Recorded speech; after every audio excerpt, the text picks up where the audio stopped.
us, left hand up. Who are we? The command.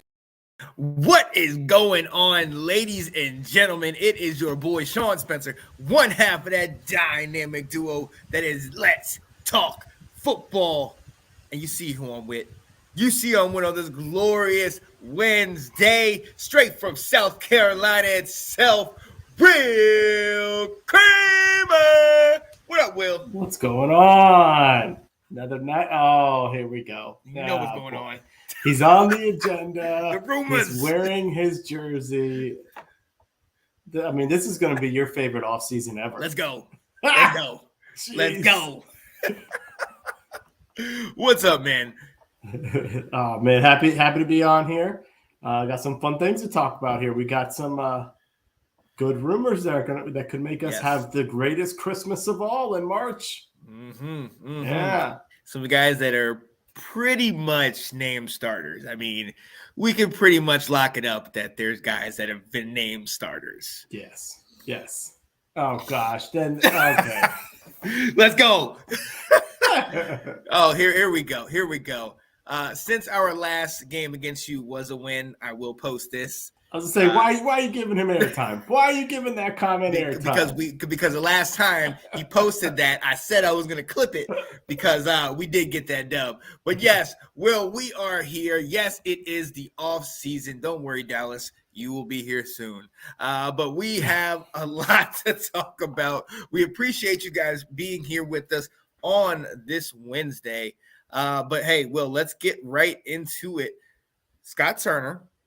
He's fired. We already knew about that. We discussed that at the end of the last show. But we are looking for a new offensive coordinator, and we have reached out to a number of different people. But one of the things that has been kind of widely publicized recently is that we've been reaching out under the guys that Sam Howell is the QB1. He's going to be the guy that we go for going on in the future.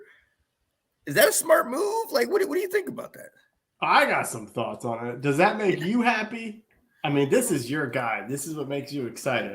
I want you to start with this, and I'll give you some thoughts. Look, and not to get too deep into what I'm going to talk about a little bit later in the QB1 thoughts. I honestly, if this goes according to plan, I like this move.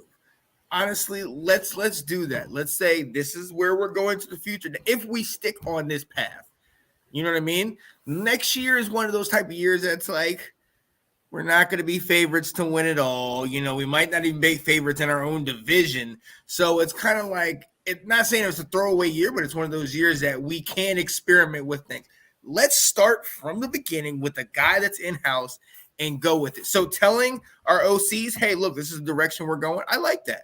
I think this is a great idea to be like, hey, we want something. This is the skill set of the quarterback that you're going to be, calling plays for.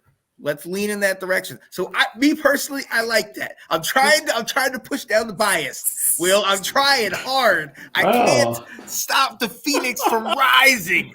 Let's go. Let's go. Out of control. You're out of control. Well, let me bring us back down to reality then. Okay. Let's start with the first thing. Yeah, is that as soon as Carson Wentz is released, which is all to be expected, he is the only quarterback on the roster. So you're right. If you're going to be talking to a OC, this is the only known commodity that we have.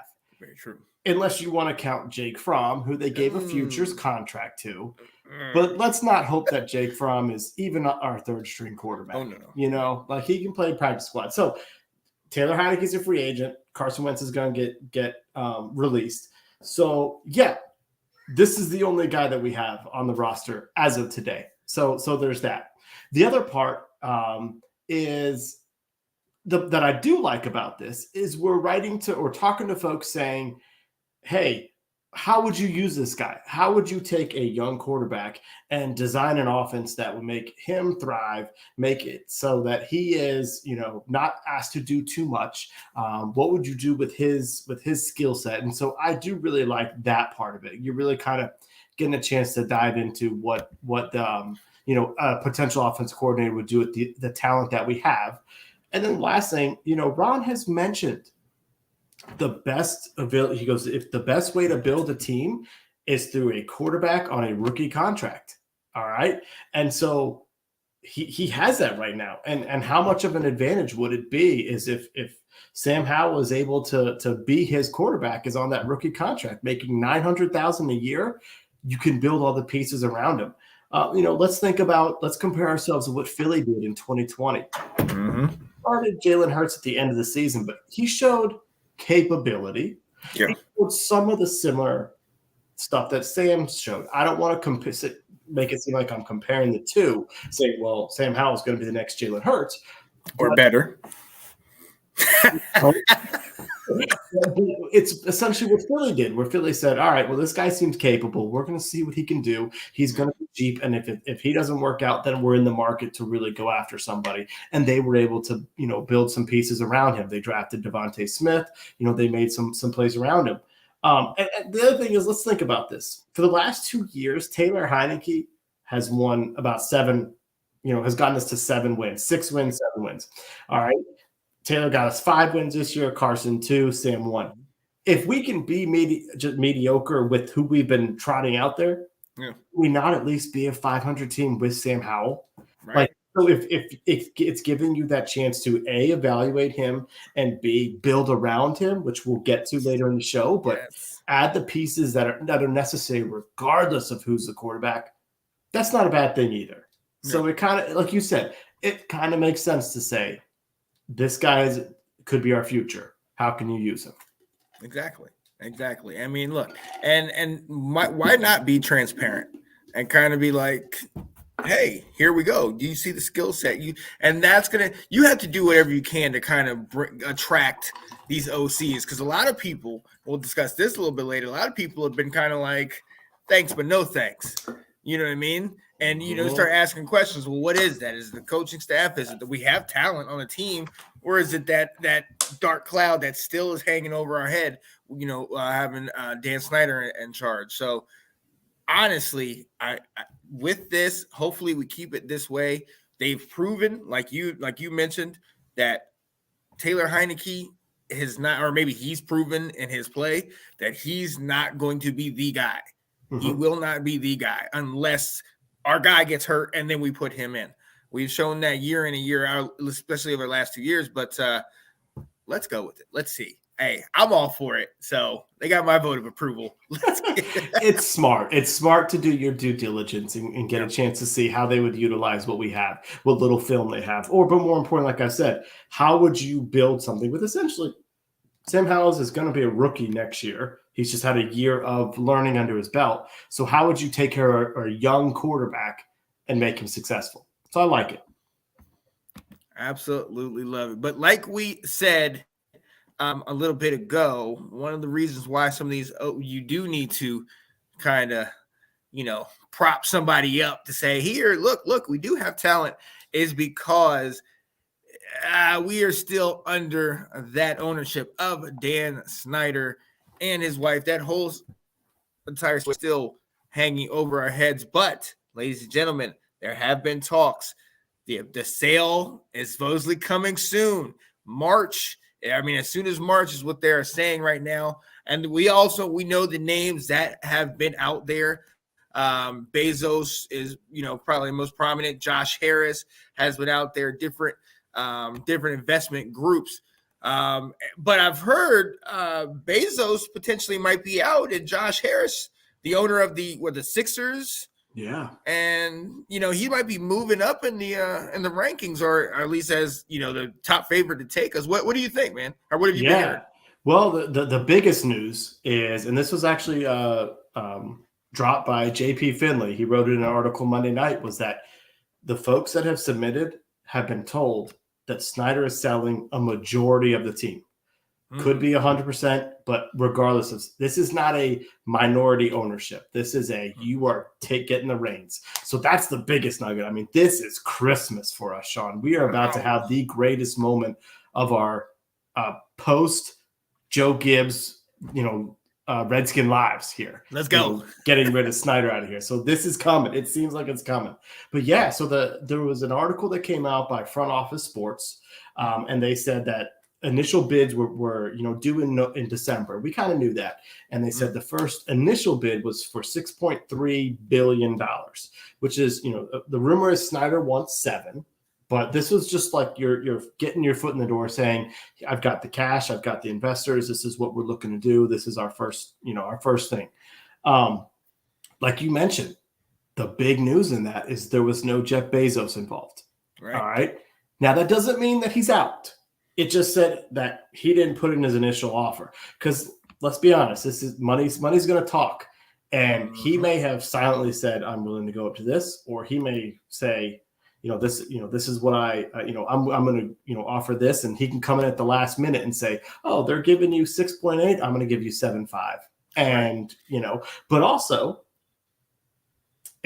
we mentioned this, the Snyders do not like Jeff Bezos. They do not like the Washington Post that he owns. And they do, while they are still going to make a ton of money off this sale, they do not like Bezos. So, there is a chance that they may be like, we don't want to sell our franchise to this guy. So let's kind of keep that in mind. You mentioned Josh Harris. He has become the kind of leader in the clubhouse, the owner of the 76ers. He grew up in the DC area from Bethesda. So I like that. I'd love the fact that we said, can we get someone that was a former Redskins fan? I will say this. There's another group out there to keep your eye on. They're basically called like the Feliciano group. The other guy on there, I'm going to mispronounce his name. I know it. Bdad Egbali. They're from Clear Lake Capital. They made a bid out in 2020 to try and get minority sale of the team. They wanted to buy that 40% that Snyder bought out. So I don't necessarily see them beating Josh Harris right now, but I think they're going to be in the mix. I don't know. To me, it's more about like, we're getting names. We're getting traction. We're getting a chance that this is going to happen, man. Like, this is what we need. Yeah, exactly. It's not folklore. It's not a myth, not something we're like, oh, that would be great if that happened. This is actually in the works to be done. And even if it is majority, which still, it's like, we just can't get rid of him completely. But it's like, okay. All right, just we get somebody else making those decisions and spending the money and hopefully doing right by us. Man, keeps that more fan base that keeps the management in check. Well, we tried to keep him in check. Yeah, we try to talk about it, but I don't know if they really hear what we're saying. But I can't. I'm still, and maybe I've just been in this too long. I'm still like, I'll believe it when I see it. Yeah. And it's one of those situations like we've been all these things that have come out and you're sitting here like, these last 3 things were kind of, things that have been with determination. Like he's dodged that at this point. It's like, I know. What's the point of getting him out? I mean, he's already done everything. You know what I mean? Like, it's so right. It's like you and me, we got to believe it when we see it.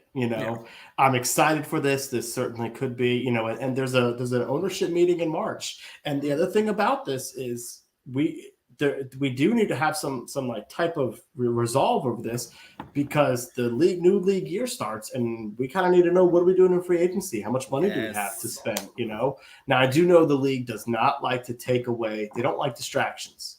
So there's a chance this stuff can be agreed upon already. And they're saying you wait until that, that week in between for the Super Bowl, or you wait to after the Super Bowl for this to go, because again, they don't like distractions taken away from their product, which I mean, this is the best time of the year for them right now. Exactly. And this is the best time for us normally right now. Regular season it's a lot of expectations that normally ends. Hey, nothing but positive vibes in the off season, man. Exactly. This is where we're all stars. This is where we come in. Ladies and gentlemen, we are going to step away for a brief second, but we will be right back. We're going to start talking about some moves we might need to make this off season. Be right back. Dun, dun, dun, dun, dun, dun, dun, dun. Let's go. The Washington Commanders. There it is. Yeah, buddy. What is going on, ladies and gentlemen? You know what it is. It's your boy, Sean Spencer, my guy, Will Kramer. Want to shout out all of you guys that are watching. Nicole, Kate was in here. Brandon was in here. David. Appreciate you guys for chatting with us. I'm glad you showed your face, Dave, after that whooping we gave you. Let's go. He's got a lot to be happy about right now. I just want him to see his future. Okay. I just want him to look into. Jeez. Oh, I'm unbearable. This is it. Let's go. Let's go. Yo, but hey, speaking of quarterback, speaking of that offense, we know we, for the last 2 years, have averaged between 17 and 20 points, which with a great defense will get you to the playoffs. But with kind of bend but don't break the defense we have, it's one of those things where it's not going to work. We need somebody that's going to really help our offense elevate. Hey, and we fired Scott Turner. But where do we go from here? As we talked about a little bit earlier, we've been telling different offensive coordinators, hey, Sam Howell, this is the guy. This is what we're looking at, kind of making them, implying that he will be the number one. And we see they know the other talent that we have on offense.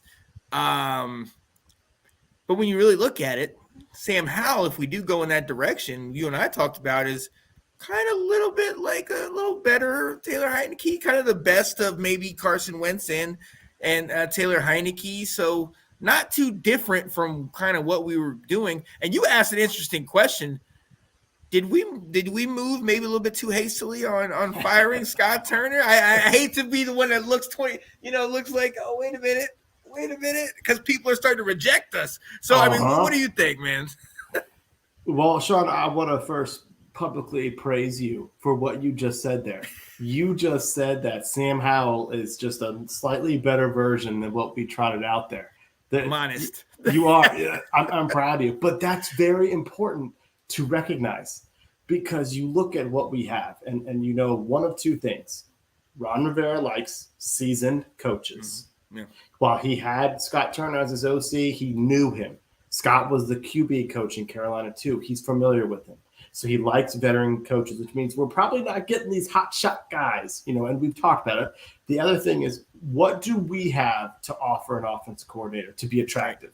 Okay. We do have 3 very good wide receivers. We've got some running backs that can play. But you're hitching your wagons to an unproven quarterback. Yeah. And you're looking at this, and if we take an objective look and step back and say, if you were to be somewhere else and looking at offensive coordinator opportunities, is Washington where you want to go? Do you really want to work with Sam Howell? Let's think about it. The Los Angeles Chargers are open. Mm-hmm. You could go coach Justin Herbert, or you could go coach Sam Howell. An unproven guy. And so that is playing a factor into the fact that we had our first rejection today. We wanted to interview Darrell Bevell, who he's bounced around as a coordinator for a while. He's had some success. He's down in Miami right now. And he said, thanks, but no thanks. To the Jets and to Washington. So either he's staying put where he is. Not just us. It wasn't just us, yeah. So he's staying put, or he could be knowing there's other things out there. We also got rejected by 2 former head coaches, Frank Reich and Jim Caldwell. Oh. They said, we're going to look at what head coaching opportunities are. And again, it's probably you really don't have something that much that I need to come join you. I don't need that job that bad. Right. So we've interviewed 2 guys. All right. I'm going to go over the 2 people we've interviewed. Then I'm going to go over the 2 or 3 people we may interview. Okay. And then we can kind of talk about what we think about them. Right. All right. So the first one is Pat Shurmur. All right. Ron Rivera connection. He coached with him in Philly when Pat was there for the first time. All right. So there's that connection that you got to have. And you said it last week. You did. Shout out to Sean Spencer. We had Kyle Shurmur as our practice squad quarterback. Yep. We fed the family a little bit. We all help each other out. So the thing with Pat Shurmur is, if you look at it from a standpoint of, he's been promoted twice as offense coordinator to become a head coach at another team. That's kind of positive when I think about that. However, he also got fired quickly from those teams, but they were the Browns and the Giants, who have been really bad. But the other big thing for me is his offenses haven't really had big numbers. The complaint about Scott was he was in the 20s in terms of production. That's where Pat Shurmur has been. Yeah. But the plus for him, he has been around a plethora of quarterbacks that he's helped develop. Donovan McNabb was under his tutelage when he was very young in Philly. He helped out Sam Bradford, had Bradford's best year of the year, and then he was also there for Case Keenum's big year in Minnesota. That's what got him hired for the Giants. So he has had some things. He was named the AP Assistant Coach of the Year with the Vikings that year with Case Keenum for what he turned Case Keenum into. So there's some positives and negatives. I kind of feel the negatives outweigh the positives with him a little bit. He's also not going to get anybody excited if he gets hired. You're not going to sit there and go, yes. And isn't his offense extremely complicated or like not intense, but like complex? Complex. That's yeah. Well, if I don't know that, but if it is, that's not good. That's the last thing we need to be doing for a young quarterback. You know. So then we interviewed an in-house guy today, Ken Zampese. All right, he's been with the organization for a while. He's got a very famous last name. His father was a offense coordinator for many years.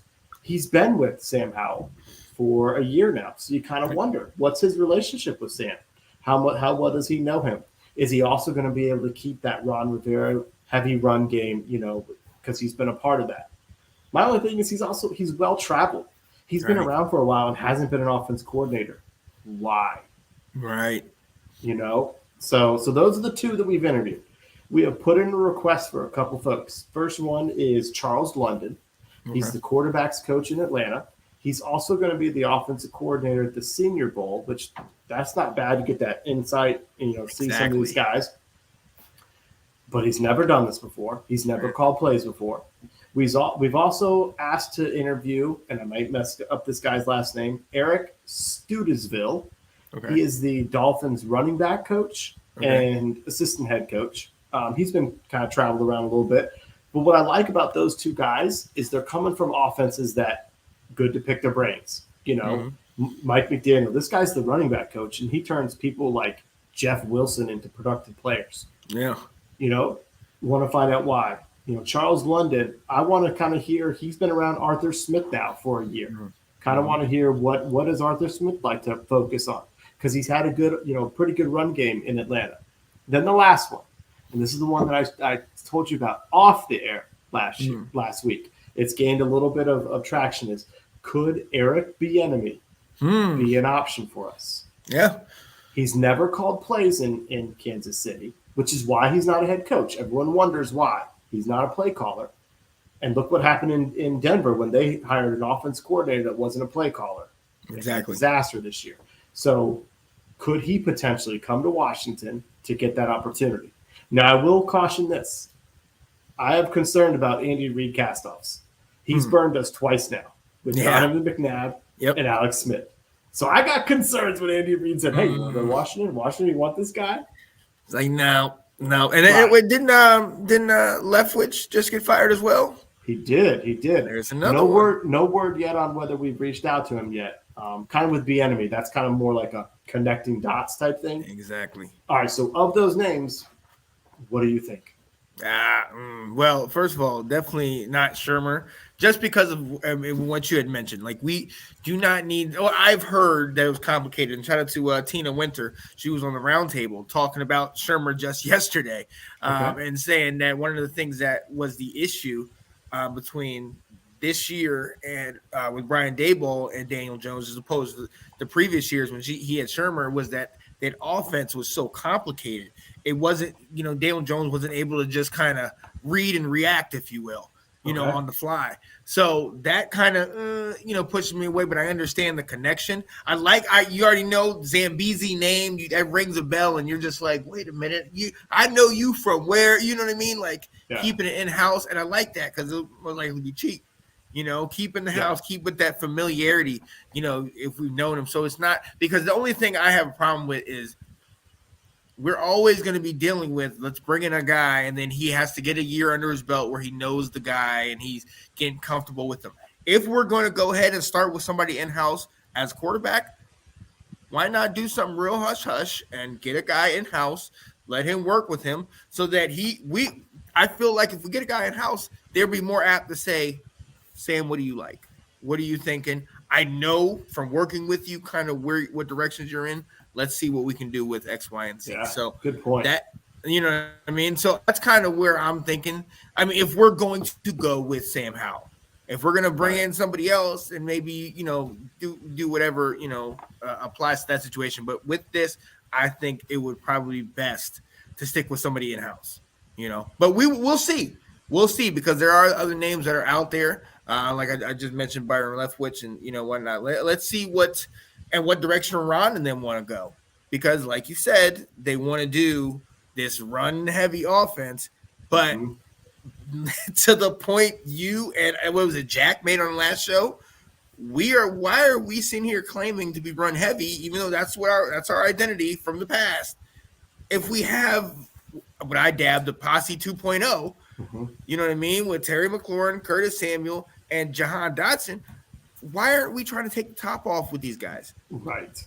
You know what I mean? So that's where it's kind of a mixed bag of like, hey, what direction are you really going in, Ron and upper management? Because let's work to our strengths and stop trying to get somebody and then fit all our players into their scheme. Let's work to what worked, that was successful for us, so.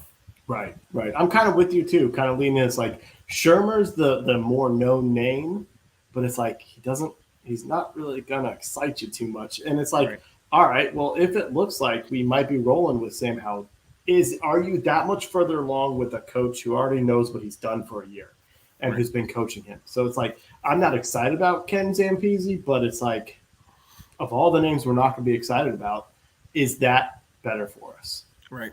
That's a good point. Right. I mean, yeah, honestly, number one thing you want to do with a young rookie quarterback or a second-year guy at this point is you want to make him comfortable.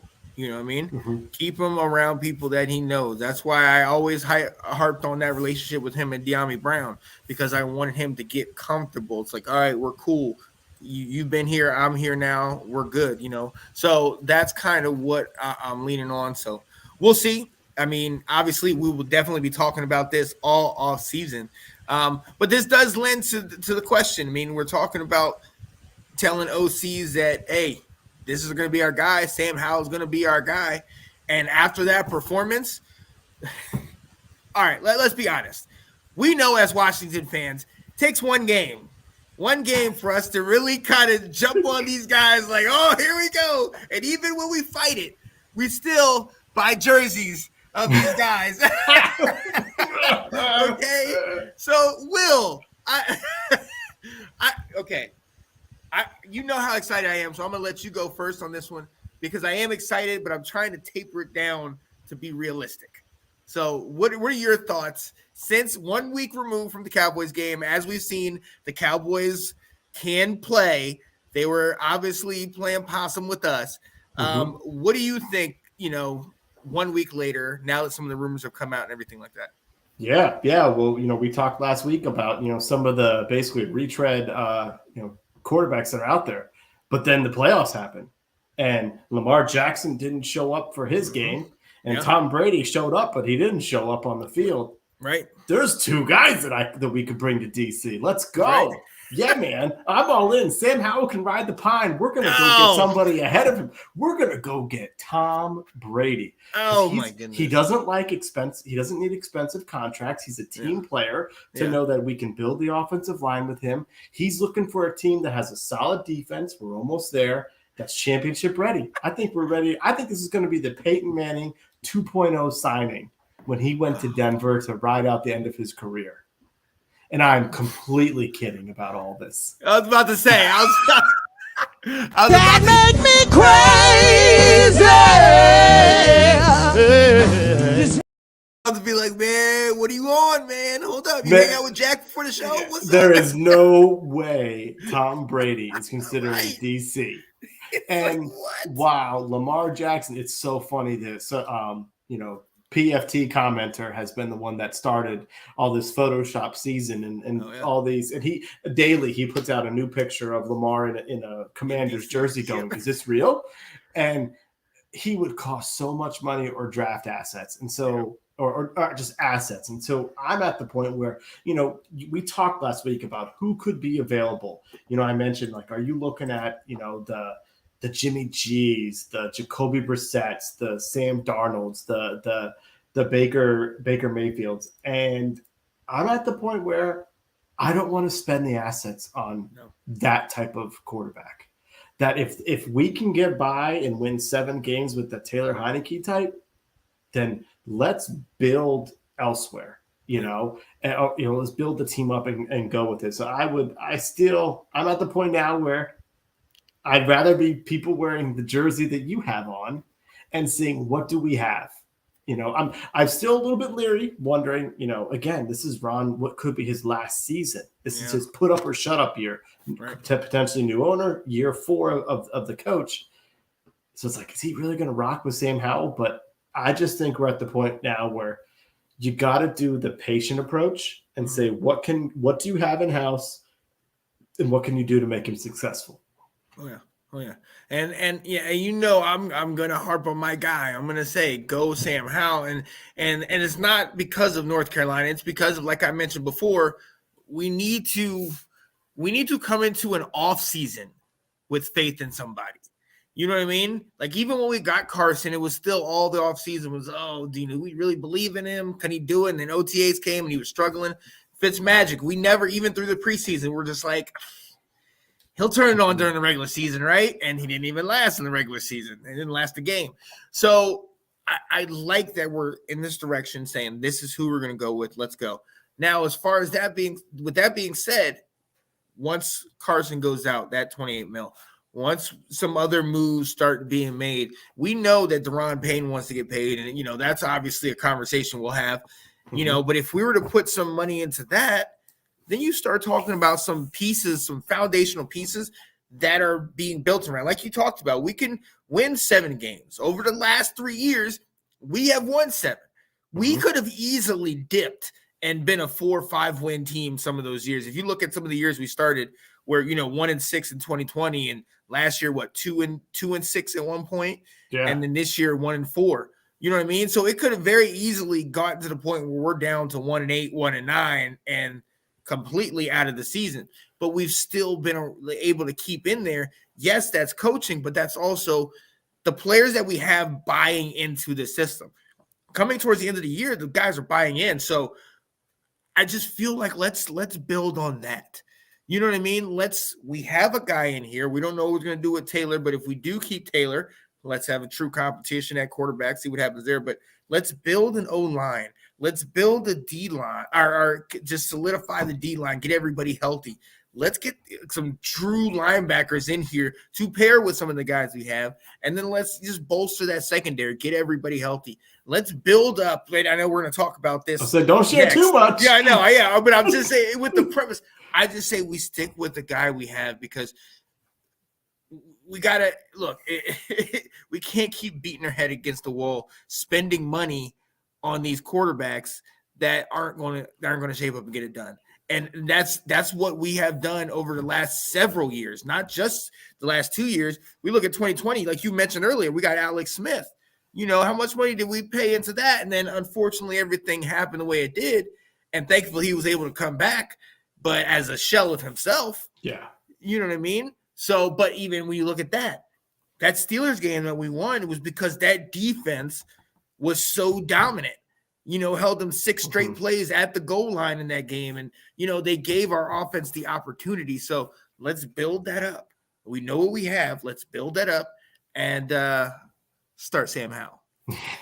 Well, if you think about it, it's like you said it a couple weeks ago on the shows, and you said it a couple times, like we've gone the free agency route. Right. It didn't work. I don't want to do it a third time. And I think the NFL got spoiled or / maybe fooled because you had Tom Brady leave and go to the Bucs and win the Super Bowl. Yep. And Matt Stafford leave the Lions and go to the Rams and win a Super Bowl. And so all some people said, well, wait, we can take other people's quarterbacks and make it work. Right. Then you had 2022. Mm-hmm. Carson Wentz didn't work out, where Matt Ryan didn't work out, where free agent signing to Mitch Trubisky was a complete disaster in Pittsburgh. Yeah. And they took a long time before they went to Kenny Pickett. You had Marcus Mariota in Atlanta, who was what he was in Tennessee. Not impressive. Mhm. You Right. know, so you had veterans change teams. Sam Darnold in Carolina, that Baker Baker Mayfield in Carolina, you know, to so Carolina and then out of right, Carolina. right. So it's like you've had now situations where guys weren't impressive changing teams. It's like, oh, Right. wait a minute. Maybe we got to remember that another team's trash is not going to be our treasure Exactly. when it comes to the quarterback. Why are they going to be getting rid of somebody in-house that can help them win? Which goes to that whole, do you go after Derek Carr type mentality? You know, and it's like, well, I know there's a relationship there with, you know, or there's some dysfunction there with Josh McDaniels. And there's this absolute like kind of rumor that Tom Brady would go to, you know, Las Vegas to re-up with McDaniels, and that could be happening. So there's obviously, you know, something happening in Vegas this year between the coach and quarterback. But if that coach, who has already failed once as a head coach, is willing to trade his starting quarterback, then there's got to be, you know, it's like, is the juice going to be worth the squeeze of what you're paying to get a Derek Carr? To where I think we've done it, and we keep talking. It's all about assets at this point. And if we go out and try and get someone, either spend the money or trade, it's going to take away from our ability to improve the rest of the team to make us better. So it's kind of that we've done it. Now we need to go that patient approach and say, what do we have in house? What can we do? Can we make this work? Like I said earlier, like what Philly did, where they went after a guy and said, let's build some other pieces and help this guy out. Right. Right. And honestly, I mean, like that is where I feel like we should mimic Philly, not in their play calling going into that day on Giants game. I think we should mimic them in this way. We're kind of seeing how they built it and do it that way. And then also Dallas, man, like I don't like we're not going to do it today, but I was talking to you about your mock draft and everything. We do need to pick up multiple linemen. We're going to talk about that in a second, but we need to get offensive depth so that we're our O-line depth so that we can protect our quarterback and not sit here and play musical chairs and figure out who's going where. But look, like going right into that conversation, you know, let's talk about it. The offseason is here. And ladies and gentlemen, we're going to dive into this more as we get into this offseason, look at each specific position and the draft coming up and the free agents, potential players, Oh yeah. You know what I mean? So this is the fun part because everybody can come play for mad scientist times. Yo, so let's go right into that. One of the things I was mentioning is O-line. I mean, we obviously Brandon Sheriff, he didn't want to come back here, and we see he's still playing right now in the playoffs.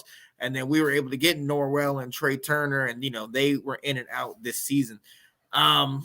That is something that we have been trying to address all maybe not as much in the offseason. We did get Chris Paul, who was able to get in there and actually impressed. He looked pretty good. But that is somewhere where I really feel like we need to pay attention to, among other things. We already know about the defense, the linebackers, this and that. But we need to build that O-line. Like that needs to be a position that is really got to be an anchor for our team, just like our D-line is supposed to be, you know? So what do you think?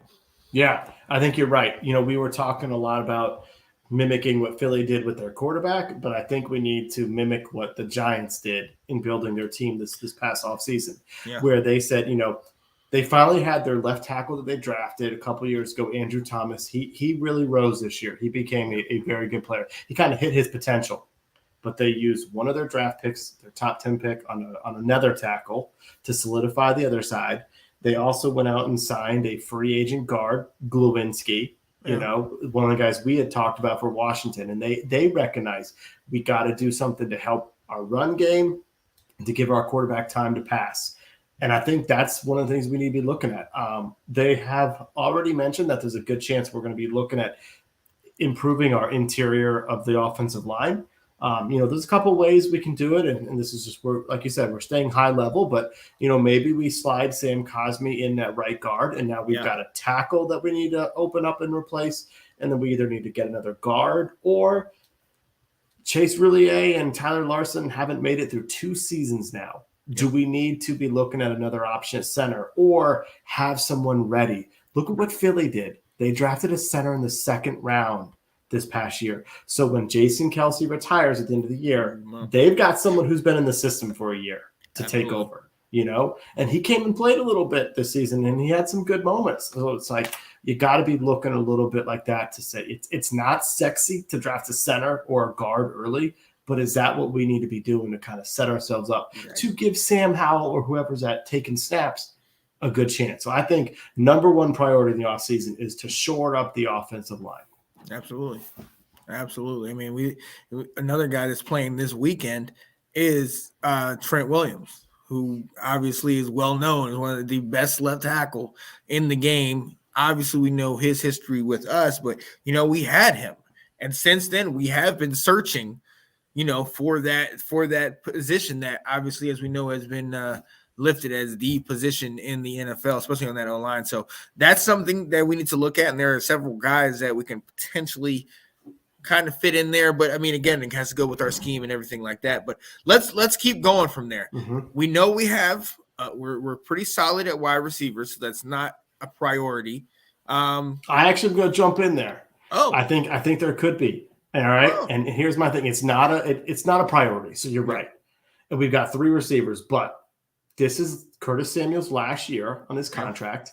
And unfortunately, we have not gotten production out of a 3rd-round pick. So I don't think we need to be going early with this, but I think we need somebody that's going to push De'Ami Brown to say, like, it's either this is your year to show us something, or we need someone else, because if any of those guys goes down, we do need production. So it could be someone that drafted in the 4th, the 5th, the 6th round, that type of stuff. But I think we need to give him some push a little bit. Oh, I like that idea. But he definitely does need to, because he is not that what we thought was number 3 last year and now number 4 this year. He's not, he's far down the list. And I was one that said once he gets his quarterback, Sam Howell, things would change up a little bit. And he's had opportunities. He's had bright spots, but he just cannot consistently stay on the field to get it done.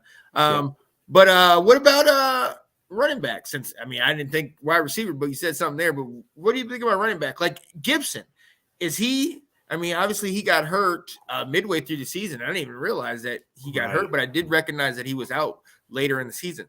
Is it time to move on from Gibson, or what are our thoughts going into the offseason on him? Yeah, it's a good question. His from a contract standpoint, he's valuable where he's at. And the fact that Brian Robinson admitted that he was really banged up towards the end of the season, going through his first full NFL season, having Gibbs, another running back like that around would be helpful. I don't know what value there'd be in getting rid of him, to be honest. Yeah. I don't know what you're going to get in a trade that's going to make it worth getting rid of him. Yeah. I don't know if you get a 3rd-round pick, a 2nd-round pick, a 4th-round pick to immediately replace him, and so my thing would be just, keep him on the roster for now. You never know if he's going to need to become a feature at some point, for us. Right. And what do you think? Yeah, no, I honestly, before he did get hurt, he had really, I felt gotten into his role, as not just a running back, but a definite pass catcher, and also helping out on special teams. I thought he definitely extended and helped field position once he got in there and started returning kicks and whatnot. So that I just feel like with that, like his value before that, I would have been like, it's Russian roulette. It might be you, it might not be you, because you can't hold on to the ball. But since he's kind of gotten the confidence, and Brian Robinson being in there has definitely helped to lessen his load. So once we started moving Gibson around and getting him the ball more in space, you can see that he's definitely seemed more comfortable during the year. So I just feel like let's build on that. And with what you said, with Robinson saying that this, it's been a rough year, he was pretty banged up. He didn't even play a full season. You know what I mean? And then on top of that, you got to remember he still did get shot. So those parts that he gets shot, thankfully, they didn't hit a major artery or anything like that. But their wounds there. They're still, had some kind of effect. And he grinded. He played a competitive, 10, 11 games since he was back. Yep. So you really have to sit here and take your hat off to him. But I mean, he needs help. He absolutely does. There's a reason why the Nick Chubbs are able to last with their hard style of running, because you have a Kareem Hunt that can take a couple plays. 10 carries. Yeah, 8 to 10 carries off. Well, it also makes you wonder, what do we need to do about J.D. McKissick? I don't know how much cap saving there really could be on there. Going into this year, might only be $1 or $2, maybe $3 million, but that could be allocated into somewhere else. But this is the second year in a row, and he's had like neck injuries. It's like, and most importantly, for his sake, it's what you and I have talked about. Like, there's not enough football for him. Yep. And this is where I kind of feel bad for him, though, because it's like, you could be in Buffalo right now. You could. We got pressured into re-signing him, and look what we did to him. I know. I feel for him, because but I mean, and we've talked about it. I mean, honestly, his role has kind of become limited. He's now that we have Robinson, and the emergence of Robinson has pushed him down to number 3, but he always still had the fact that he can go out and slide up with wide receiver and then come into the backfield. But then once Curtis Samuel got healthy, he did that, and honestly, and McKissick just kind of faded away. Like, there was definitely times in the middle of the season I was like, have you seen McKissick? Like, I haven't. Like, what? And remember, at one point he switched numbers with somebody, or he turned like 23. He became 23 this season. Yeah, you didn't know who he was. I was like, wait a minute, who's this guy? You know what I mean? So, honestly, that I feel for that guy, and with the injuries and everything, you wish the best for him, but I just do not know. I mean, depending on Gibson, if Gibson leaves, maybe we can put him back. But even if you go to Gibson and McKissick, I like Gibson's size better. I like Gibson can, do a little bit more for me. And the fact that he was a wide receiver, he does have more of a, experience in that position. So I think you can get what McKissick does in the draft and save yourself some money to put towards somebody else. Yeah. At this point, since we're not going to be relying on him as much as we once did, it's like you probably can get that. But I think our bigger areas of needs to fix and to shore up so they can become our strength is moving on the defensive side of the ball. Yeah. I think corner is a concern. And I keep hearing some of the journalists talk about depth. Man, I'm going more than depth. I'm going starter or future starter for us, because St. Juice has not finished the season now twice, 2 years in a row. So he is absolutely emerging as a player, but we can't get into a situation where we're trotting at Rashad Wild Goose and Christian Holmes at corner next year. We need to have another corner in there as a potential starter and or third corner, but someone to kind of come in. I will say this is going to be a change. This may surprise you. I think Danny Johnson has earned a roster spot for next year. And if you remember my preseason clip getting so fired up when he got burned in the Baltimore game, he really did some things. And that's a credit to one of our coaches, Chris Harris, our secondary coach. He's getting some looks by teams to be their defensive coordinator.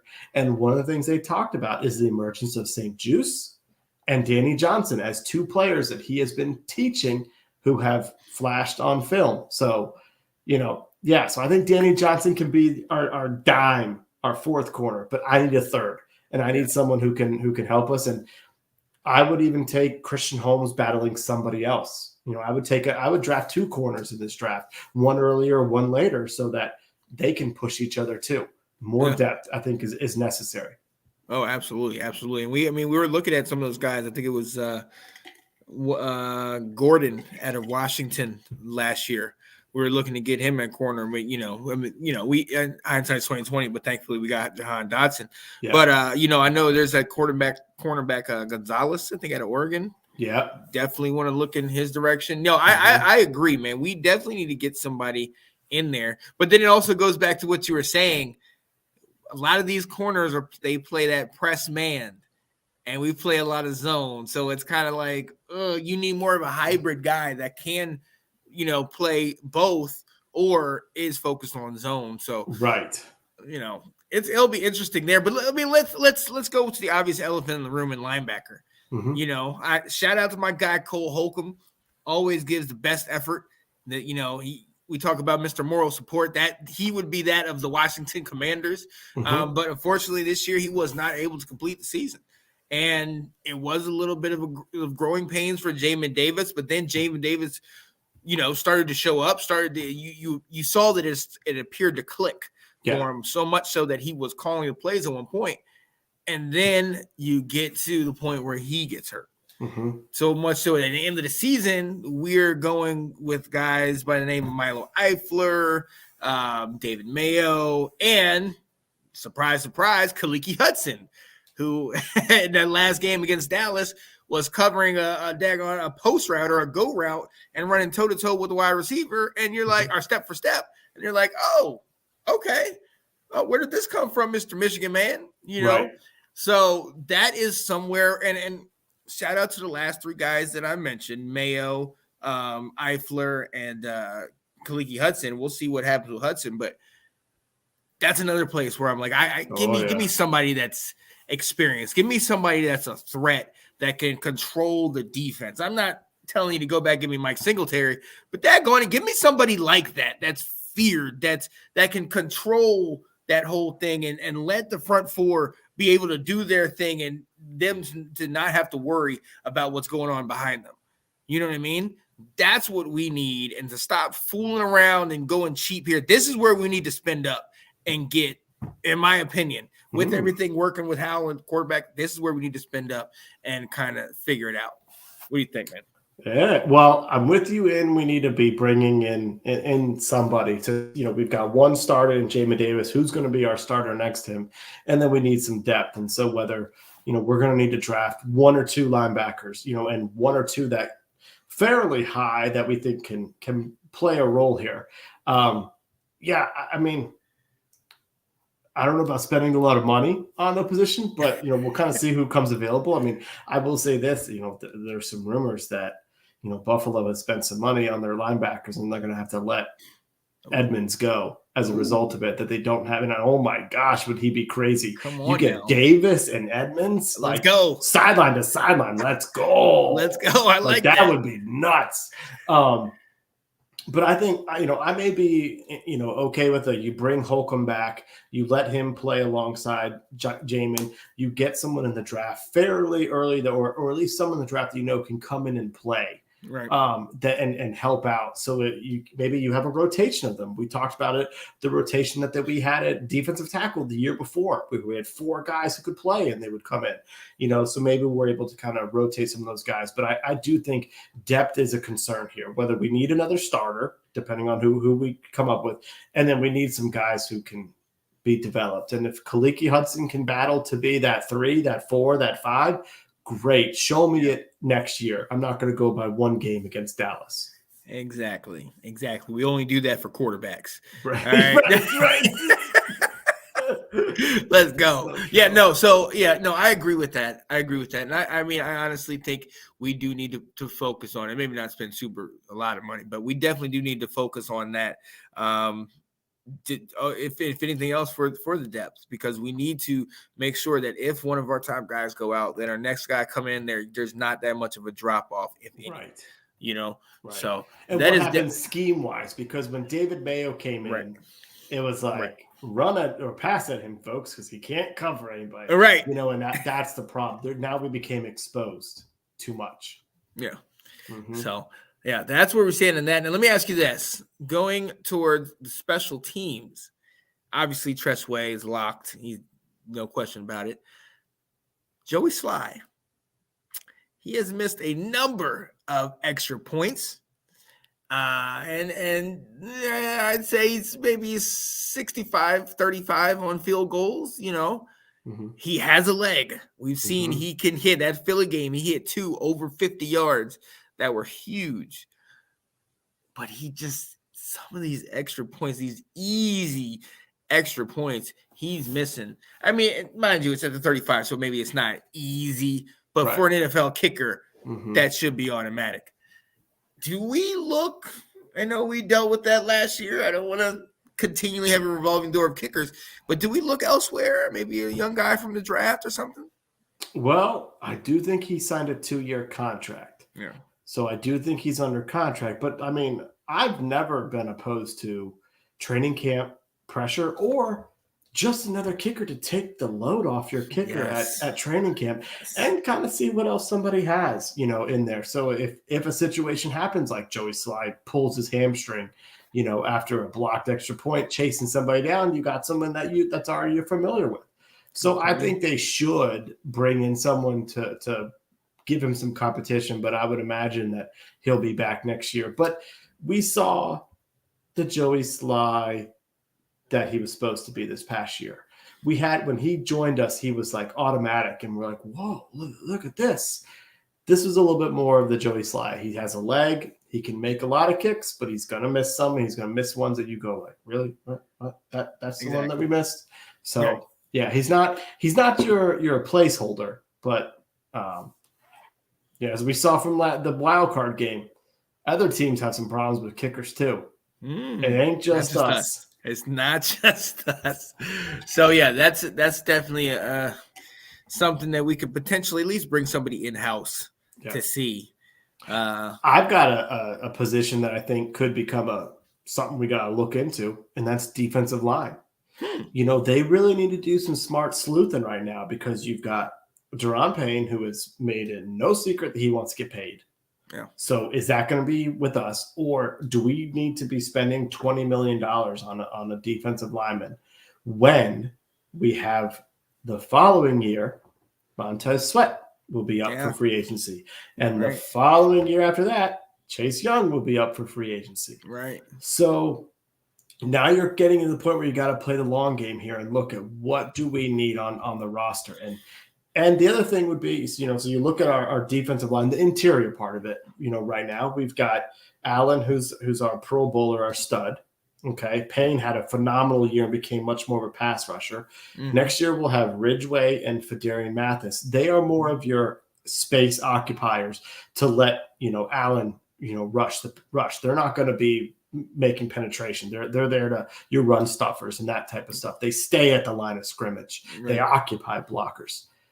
So do we need to be finding someone else to be that Jonathan Allen type penetrator, knowing that it's like, is that something we need to be looking in the draft for? Or is that something that, I don't necessarily know if we have that in house, so it's just more kind of when you're talking about depth, while it's, we can name 3 guys that can play, losing some of that ability to pass rush and to penetrate is kind of important, from the interiors we're finding. So that could be something where I've got my eyes on how do they handle that with Deron Payne. And like you mentioned earlier, does he even want to stick around? Is it even an option for us? Right. Because we do have to remember we have Mathis. We have him and he was looking pretty good for the time that he was in there. So we do have that. And it is a question we're going to ask. But another one I think we have to ask, something we have to address, is that you talk about the D-line. Chase Young, in the 3 games that we saw him play, is not back. Okay, he's not that the ferocious defensive end that at least he kind of boasted to be that first year when he came in the league. You know what I mean? I mean, some could even say even that year he was kind of sub, not too great, but he was electric and he got us charged up. It's going to take him at least a year to fully get his legs under him. I think towards the end of next year, amid our playoff run with Sam Howell, he will be, starting to get back and have multiple sack games and things like that. In the meantime, we've seen how Ridgeway has come in and when Allen and Payne have been out or something like that. We do need to, I think, I like Hill and James Smith-Williams and all those guys, but we do need to look at edge rushers. We do need maybe not somebody that's a top 5 pick, but somebody deeper in the draft that can come in and just kind of give Chase Young the necessary breathers that he needs so he can kind of get back to full strength. I know one of the things he was talking about was that, after that in the game, he was kind of upset, but like kind of like, this is messed up. The season's over now. I've been in the swing for 3 weeks and now the off season. You know what I mean? So, the coaches were like, oh, what are you going to do? I was like, I'm going to go back to the gym, go back to work out. Like, I haven't been doing anything half the year, or not as much as I could. You know what I mean? So I think we do need somebody to help him, to take a little bit of the pressure off of him so that he can get back to, who he was coming out of college. And then also it brings us that depth, or when he does eventually potentially go out, even if it's just nicked up, we do have somebody that maybe is a little bit higher than a Casey Hill and a James Williams and all those guys. I think you bring up a great point. I mean, 2023 is going to be a very important year for Chase Young. It's going to be the year that he needs to prove, are you capable of being an upper echelon pass rusher? Because there's dollar signs coming up that we have to be aware of. And I also think you bring up a great point of Hill is a solid player to have. And it's a 7th round pick who's developing, and he's athletic and long, and there's a great person to complement, but he is not your pass rush. If Sweat or if Young go down, for an extended period of time, you're going to lose that pass rush on that side of the ball. And so that side of the ball. And so getting somebody that can come in is important. Look at what Green Bay did. They drafted that dude from South Carolina, Enigbare, and by the end of the season, he's their starter. They draft him in the 5th round. So finding somebody who maybe slips a little bit and can take their time, and it doesn't have to be ready for week 1. We're wanting you to learn this year to come in the second half of the season and contribute. Would be very advantageous for us. Absolutely. Yeah, most definitely. So yeah, that's what I'm thinking. Is there any other place? I mean, we've got holes, we've got depth, but I mean, I think, like we said, offensive line is number 1. And then I think getting our defense to the point where fixing some of the holes that we're aware of, because we are going to need to lean on them again next year. That is going to be the type of team that we are. And so I think that's, we've kind of identified the big areas that we need to be really focusing on, either through free agency or the draft, and kind of prioritizing, as you said. Oh, yeah. And one thing I will say is we do need to put all of our tight ends on notice. Y'all got to get it together. And honestly, we know what Logan Thomas has, and we know what Bates are good blockers, and we need to start utilizing that a little bit more. But we're going to need to start having them be more of a threat in the passing game, especially Cole Turner, bro.